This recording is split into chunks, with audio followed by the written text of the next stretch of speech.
In other words, if you used to be able to say, sure, I can justify paying 20 times sales, now you're saying, no, I can pay 10 times sales. Or, well, actually, maybe price to sales is no longer a valid metric. Hey, what about price to cash flow? Or, oh my gosh, price to earnings. Holy cow, we need real profits. You're listening to Traders Insight Radio by Interactive Brokers. Find more podcasts and daily market commentary at tradersinsight.news. Please remember, any trading discussions are for information purposes only and are not intended to portray recommendations. Please listen to further disclosures at the end of today's episode. Now, welcome to our show. Let's get started. Hi, everybody. Welcome to Interactive Brokers Traders Insight Radio. Today is February 16th. We're taping this podcast with one of my friends in the business, Adam Johnson, the chairman and publisher of Bullseye Brief. He's been a contributor at Traders Insight for several years now as well. I think that's how we met back when, was sort of the mutual connection once I started to actually move out from the trading desk full time and start publishing. Why don't you introduce yourself to everybody and we'll get going from there, Adam. Oh, thanks for having me, Steve. It's great to be with you, and love the Interactive Brokers team. You guys are just the best. I'll pen a piece. I'll come up with a cool chart, write a paragraph or two, and inevitably I get a call from the team. Hey, do you guys have anything this week? And we'll put it out there, and I get a bunch of comments and feedback. So I love being part of the community. And I write an investment letter called Bullseye Brief, which is I focus on American ingenuity, the people and companies driving the world forward. So obviously, I'm a growth investor. I got a lot of tech, a lot of biotech, a lot of med tech. I put out a new stock pick every week. I tell people what I'm doing in the portfolio, and we grow together. We've outperformed the S&P 500 pretty significantly since I launched this thing in 2016. It's a lot of work, but it's a labor of love, and if you do what you love, you're not really working. And no one said this is easy. It No. all requires work. And It's a lot of work. And in this market, let me tell you, it's a lot of patience too, because, for a couple of years, it was like every time I bought a stock, it just went up. In fact, it was getting to the point where guys were kind that's such a big problem. Yeah, but no, seriously, guys were pinging me on Thursday and Friday because I publish on Sunday morning. And you could just tell they were trying to get me to sort of say what I was going to publish on Sunday because they wanted to get a jump on it. And you can't do that. Everyone's got to have a fair shot Monday morning. But in a bull market, if a guy like me comes out excited about a name, and I've got followers all over the world, there's buying interest and the thing pops. And at this point, you want money to come around and for it not to open down like everything else. Yeah, we're going to get into the current environment and how it's changed in a little bit, but I think the listeners would be very interested to hear your background, which is quite interesting. Oh, well, thank you. I thought I was going to be a doctor, and went to Princeton as a pre-med, and my Econ 101 prof was Alan Blinder, former vice chair of the Fed. And he goes, so remind me, I went up to him one day after class to ask a question. He goes, remind me your name again? I said, it's Adam Johnson. He said, yeah, and what's your major, Adam? I said, well, it's probably molecular biology because I'm pre-med. He goes, that's a bad idea. I said, Professor Blinder, why? He goes, because you're the only one who comes up to me every day after class and asks questions. I think you like economics and you should be an economics major. And admittedly, in that moment, it changed my whole life. So I, ended up majoring economics, went to Merrill Lynch, a 2-year analyst program. I had structured mortgage-backed securities because I wrote a thesis on mortgage-backed securities. How I got there from molecular biology, I don't know, but whatever. And then I traded oil for Louis Dreyfus for a number of years, eventually left oil and went to a wonderful firm called Firm and Sells, where I traded stocks and stock options for a number of years. We sold ourselves to ING, the big Dutch bank, started a hedge fund with a few guys, including the CEO, and started going on television eventually as a guest. That was during the financial crisis. And Bloomberg said, would you ever join us full time as a TV person? So my then mentor said, no one gets a shot like that. Why don't you do it? I was at Bloomberg. I loved it. Was there for 5 years on air every day for 3 hours, but I missed being in the game. And so I left, I launched Bullseye. I've been doing that 6 years. And, Bullseye is my life story, right? It's, analyzing companies, or my professional life story, analyzing companies for many years, then going to Bloomberg and talking about companies. Now I've brought it together as bullseyebrief.com. So that's the story. That's, I wanted people to get that perspective because you've got a very varied background. A lot, people come up in one part of the business. You've done several different parts of the business. I think Yeah. that provides you a lot of perspective that people don't have. Oh, well, thank you. I mean, at times it's felt like left turns, but in retrospect, as I look back and even as I, sort of hear myself tell you the story, it actually makes sense. Each thing did logically need to lead to the next, but in the fog of war, sometimes it's hard to see the way forward. So let's talk about navigating this environment because we've been in the last couple of years. I think have given people sort of I'm going to call it a false sense of security, and that to some extent that's been changed over the last month or so. Tell me how you've really navigated what I'm going to call actually a challenging environment for fundamental investors because fundamentals tended to matter a bit less when the tide was rising. How did you navigate this? Well, it's not been easy. I mean, every day there's a blow up, and a lot of the blow ups aren't justified. I mean, you look at some of these companies that come out and marginally miss earnings or lower the lower end of the forward range of guidance, and suddenly the stock's down 20%. You say, really? 20%? But the algos have jumped on everything. I think one of the things I've been able to do, well, there are two things. And history has proven that these two strategies are generally successful, but right now we're still in the thick of it. The first thing I do is I make my position sizes smaller. So instead of having 4% of capital at cost in every name, so in other words, if 25 Instead of positions, each is 25 4%. stocks, you Yeah, have less concentrated positions among among a bigger yeah. list of names. Yeah, well, so what I've done is I've lowered the 4 to 3, right? So in theory, it's 3, it's 25, 3% positions, Oh, so let's you're say. carrying more You know, cash. we're carrying more Okay. cash. And by doing that and saving a little ammo, when I get a blow up, I can come in and buy something down 20, 25%, and I don't feel like I'm already choking. So I think having a little more cash in order to be tactical when you need to be is one thing to do. Um, and the second thing I've done is I've really stopped staring at the screen every day. The worst thing a guy like me, a long-term investor, can do is stare at the screen. I'm not a trader. I mean, I've been a trader in my previous, lives, but I'm an investor. That's what I do. I'm trying to again find the people and companies. I explore the people and companies, driving the world forward, and that takes time. My average holding period is well over a year. So it's kind of silly for me to just stare at the screen, from Tuesday at 2:20 p.m. to 2:40 p.m. and get all worked up. I mean, really, you know, Yeah. so smaller positions and looking at the screen less. That's two ways I'm dealing with the sort of madness of the moment. The way I unpack that, and correct me if I'm mischaracterizing it, is is something I've been preaching, which is cash is your friend when volatility increases. Yeah. Number one.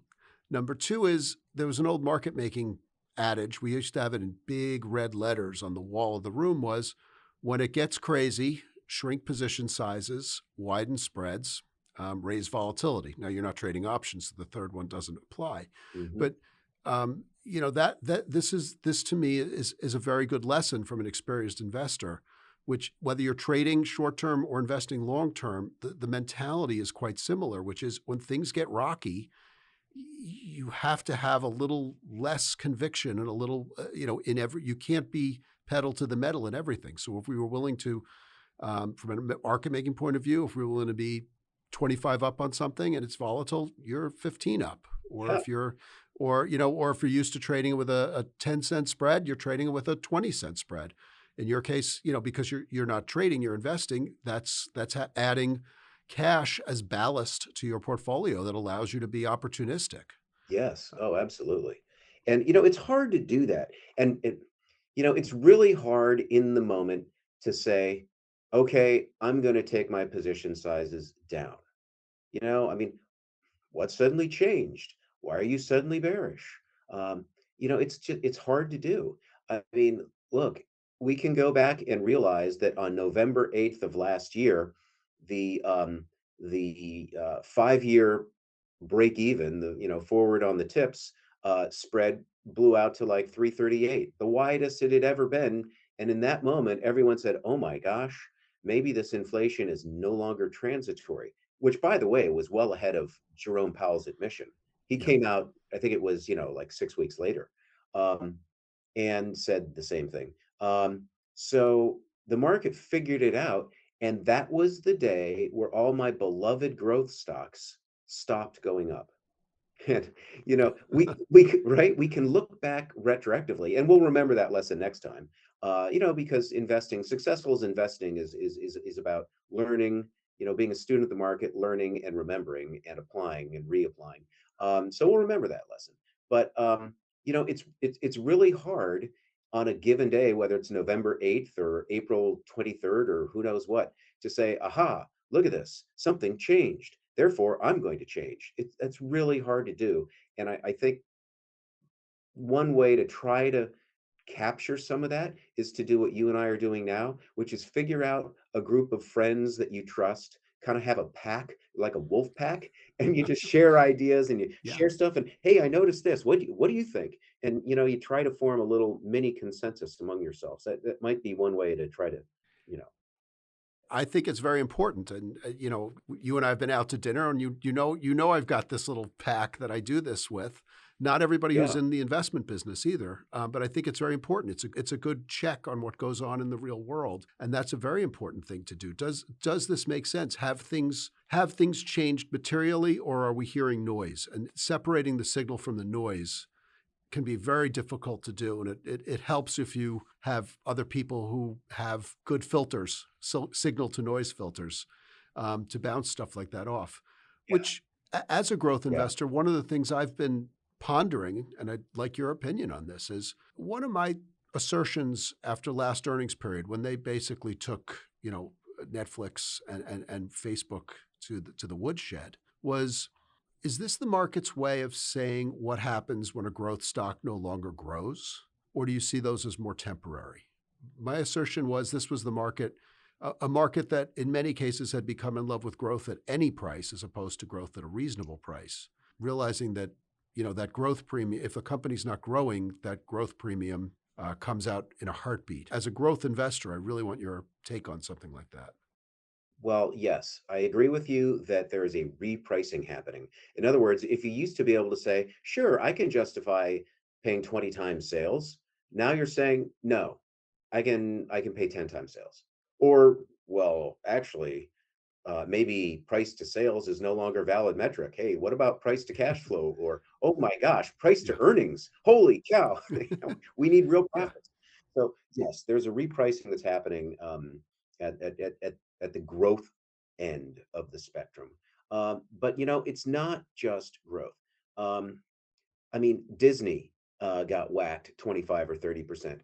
Blackstone got whacked 25 or 30%. Starbucks, on and on and on. These are great companies. And I think a lot of what's happening is that the algorithms, the computer based trading programs, are latching on to headlines. And because they no longer need a plus tick to short stock, they are just hitting stock and clearing bids and pushing stocks as hard and as fast as they can, sometimes based upon just one headline, which may ultimately actually prove incorrect. I mean, one of my biotechs, the first headline came out and it made it look like the company did not produce strong data. And then if you actually read the second half of the sentence, you realize, no, it really did. So the stock went down 25%, and then not only came back up to even, but went up 25%. It had a 50 percentage point Wow. range in like maybe 7 minutes because some people, actually not computers, read the press release. Again, what a concept. wow, we actually read the press release. We listened to the CEO. We ran the numbers. Computers don't do that. And I think right now, the algorithms are the dominant investors in there. They're exacerbating volatility based upon trading headlines. It's making life hard, and this too shall pass. But right now, I feel like they're in control. I'm going to agree to a point on that one. I think from a trading point of view, you're right. And I've been on the other side of this. The machine reading algorithms are hyper aggressive and they're indiscriminate, and they use whatever means at their disposal to establish the long or short Yeah. exposure that they want. And I do think a certain amount of fundamental investing is being handed over to the machines as well. If you change that, whatever it is, the denominator in your equation, it's going to change the valuation of the company.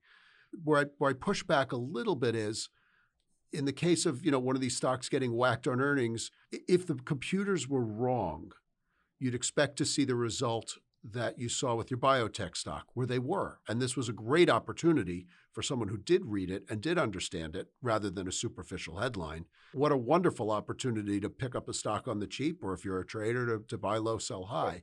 In the case of some of the bigger names, I'll argue that some of the movement you saw in, let's say, a Meta or a Netflix was machine driven, but you didn't really see a huge bounce back afterwards, which would make me think that it might be machine investing, but it's not machine trading. Yeah, okay, that's a fair point. And I will sort of add to that, that I think negativity right now has gotten the best of us. Um, and I could cite any number of metrics you want, from University of Michigan consumer sentiment at a 10-year low to about a week ago, the number of bears being at a multi-year high, number of bulls being at a multi-year low. Um, I mean, there are just so many sentiment metrics that suggest. I mean, look at the ratio of the PE ratio of small caps to the PE ratio of large caps. It's compressed to a 20-year low. Yeah. Small caps are as cheap relative to large caps as they've been in 20 years. I mean, there is so much negativity. And so I feel like the machines, especially on a negative headline, will start the momentum down. But then everyone just says, it sucks. Yeah, just sell it. Everything sucks.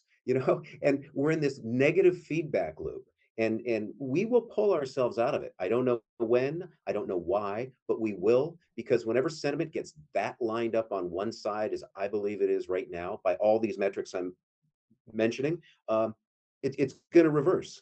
But right now, it's really hard to find a bull, or to find an optimist, or to find someone with a smile on his or her face. I have to second that opinion. We've gone from somewhat euphoric to incredibly gloomy in a very short period of time. And I find it interesting because I have seen some really good inverse correlations between the price of oil and this gloominess, which is so superficial because it's only one minor component of what I shouldn't say minor, but it's only one component of how we live our lives. Right. But it's kind of fascinating. The rhetoric about how many people think the economy stinks, when by any measure the economy is really good. I think that's there's the psychological dysfunction. I can't disagree with you on that at all. I think that's perfect. Yeah, yeah, 6.9% GDP. I mean, that's gangbusters. 4.2% unemployment. That, according to my former economics professor, Alan Blinder, right, the guy who changed my mind about med school. He used to tell us that full employment was 6, and now we're at 4.2. I mean, earnings estimates, they keep revising them up because they're too low. Again, we're too pessimistic. I mean, it's just amazing to me. Thinking about consumer sentiment right now for a moment, Steve, isn't it amazing that sentiment is more negative now than it was in March of 2020, the depths of COVID when we thought the world was going to end? We're more negative now. How can that possibly be? I feel like we've lost the plot. We're also freaked out about inflation and rate hikes, that we've lost the plot. We need to snap out of it. I think that some of the nervousness surrounding rate hikes is I want to talk about that more at length because I think the Fed's actions and what the Fed's actions and the Fed's verbiage may or may not match what's going on. But I think in terms of the idea that people are so down on the economy, when I look at the numbers, you rattled off some. We had retail sales numbers blowing away expectations. I think it was Milton Friedman, but I may have the economist wrong. But it was like, don't watch what they say, watch what they do. And it's very interesting because people are economic activity is going gangbusters. But yet, sentiment is miserable. And it really is an interesting conundrum. If we have another 2 hours, we could get into the psychology of how we changed the nation's psyche because of COVID and the response and the isolation, et cetera. That's going to be the next thing that we're going to have to, that we're reckoning with now, and history will show us what the answer is. Yeah, for sure. Now, you mentioned rates, and I'm not a psychiatrist, so I'm going to leave that one alone, but I will address rates for a moment because there have been 4 rate hike cycles since 1990. In other words, extended periods of time when the Fed was raising rates. Yep. And if you go back and look at what stocks did, in each case, stocks rallied. Specifically, by an average over those 4 rate hike cycles, by an average of 13% over 15 months. So the notion that rate hikes or that rising rates is necessarily bad for stocks is actually wrong. The data does not prove that out. Ironically, when the Fed is lowering rates, that's when it's bad for stocks because the Fed's playing catch up and it knows that the economy is tanking.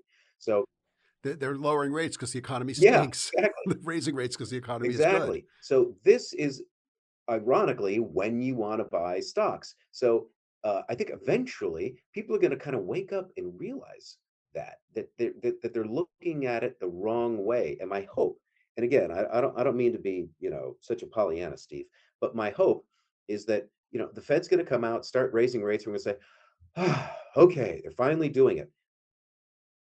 Whoop-de-doo. And people are going to say, Yeah. wait, and the economy's doing great, and unemployment is low, and earnings are on the rise. Okay, fine, rates are going up. Real rates, meaning adjusted for inflation, are still going to be way below zero for a long time. And when you do have inflation, what's the single best asset? It's not gold, it's stocks. They go up the most. We're not there yet, but we'll get there. It's interesting because I do think a lot of the Fed's jawboning is setting us up for that. I think what they like to do is see how much the market can bear, sort of do the stress test, as it were, 25 basis points, 50 basis points, 6 hikes, 5 hikes, 2 hikes, see what freaks the market out and see what they take in stride so that when the meeting happens in March, the market does take it in stride because it's sort of been predisposed to it. I've run the numbers. I'll see if we can link it in when we do it. Before every Fed meeting for the last couple of years, I've been sort of running the total since they tend to be on Wednesdays. Where are we on Tuesday afternoon? Where are we on Friday afternoon? Figure it takes really 2 days to work its way through. From March 2020 on, I may have the numbers not exactly right, but basically there were, I think, 12 Fed meetings. I think 10 of them we closed lower during that period. And that was during a raging bull market when the Fed was doing nothing but pumping liquidity. And that, in thinking about this, it was that, okay, people got so ahead of the Fed's message that when they actually did speak and weren't doing beyond what they were already doing, people got a little disappointed. Since there have been 4 meetings since the Fed has changed its tone a bit, let's say since September 2020. 3 out of 4 of those meetings, we've been higher in that period. Mm-hmm. And I think it's the same sort of, reverse psychology as people got so nervous about what the Fed might say or do, whether vis-a-vis tapering, vis-a-vis rate hikes, whatever. The one exception was quarterly expiration in December, which weird things can happen on quarterly expirations for various other reasons. But the other meetings since then, we've been higher, despite the fact that we've been pulling back. So it's a little bit of financial jujitsu or psychological jujitsu that the Fed does. I think they kind of push the market in one direction, and then it gets the rubber band gets a little bit stretched. I don't think it mattered much during a raging bull market if they pushed it too far and we pulled back a little. It ultimately did no damage. And I think they're trying to do the opposite here, sort of see how far we can make it bend and then bounce back in the other direction. The one problem I do have, and I ran some numbers today, February 16th, and as of last week, the Fed hadn't really actually begun to taper. And I think that may be an interesting problem going forward because, I think the rate hikes, your points about the rate hikes and the market's performance in the face of rising rate, they're borne out by data. There's no dispute to that. Yes, that is the case. I do think, the most dangerous phrase an investor or a trader could say is it's different this time. You've been around long enough to know that. But I do think that the amount of QE that we're throwing in the system, quantitative easing, is a bit different this time. And so, I think it's kind of interesting because the market, I think, has sort of taken the Fed at its word that we're seeing a rate hike, that we're seeing a reduction in QE, the reduction in bond purchases. But the data doesn't really show it. They've been going up over $100 billion a month still. And I think that is that to me is the biggest risk right now. Yeah. Is that given the negativity, when they actually do take their foot off the gas, so to speak, they've talked a great game about preparing us for it, but in terms of the money flow, they really haven't followed through with what they said they were going to do. And so that to me is the big risk going forward. I in the spirit of bouncing things off of people I trust, whose views, what would be your take on that? The Fed is walking a tightrope, and I think that sentiment right now is very fragile around what they're doing, because I think half the people think that they're hiking at the wrong time, and they think that because the inflation is coming from the supply side. In other words, supply chains are screwed up, not from the demand side, meaning people are buying so much stuff they're driving up price. And so I think there's a group of people who think the Fed is doing exactly the wrong thing at the wrong time, and there's probably more vocal and larger group that say, "Are you out of your mind? They've let this thing go on way too long. I mean, they should lock up Jerome Powell. He's been flooding the market with liquidity for years. Get rid of this guy." So there's this weird, very polarized, like everything, like politics, right? I mean, everything is so polarized that I think it's making it really hard for the Fed to communicate and to do its job and say, here's our path forward. That's very well put, because I think they really are in a box. And I will say, I think Chairman Powell has been very deft at handling these circumstances, and I think it behooves us all to root for him to continue to use his skill at managing these situations. Yeah. Now I know we've been going at it for a while, and I know we're coming up on some the time where we'd normally want to wrap up. Is there anything we didn't get to? Is there anything you want our listeners to know about you, about your firm, about your market outlook? Oh gosh, thank you. Well, I'm the eternal optimist. I love what I do. I've taken it on the chin with some of my positions, but that's all right. I've still got plenty of winners. The greatest story in the world right now is the American ingenuity story. It's the fact that we are producing more exciting technologies than anybody else, backed by well-capitalized companies more so than anybody else. And whether you want to talk about artificial intelligence or clean energy or the digitization of physical assets or the digitization of money or on and on, automation, robotics, Internet of Things, Steve, there's so much momentum in this economy. We will get through this crazy time, and I will continue to find wonderful companies for my subscribers to buy every week. I can't top that. That is one heck of a coda. And I think we're gonna leave it there, because wow, that summed everything up. For those of you who've been listening, thank you very much. Once again, this is Interactive Brokers Traders Insight Radio. My guest today has been Adam Johnson, CEO, publisher, jack of all trades at Bullseye Brief. Please catch him here on Traders Insight or at bullseyebrief.com. And it was a real pleasure having the opportunity to sit down and talk to you today, Adam. Thank you so much. And we'll talk again soon. Steve, thank you. Have a good one. Thanks for listening to Traders Insight Radio. As always, there's more content at tradersinsight.news. And if you're interested in learning more about Interactive Brokers, visit IBKR.com.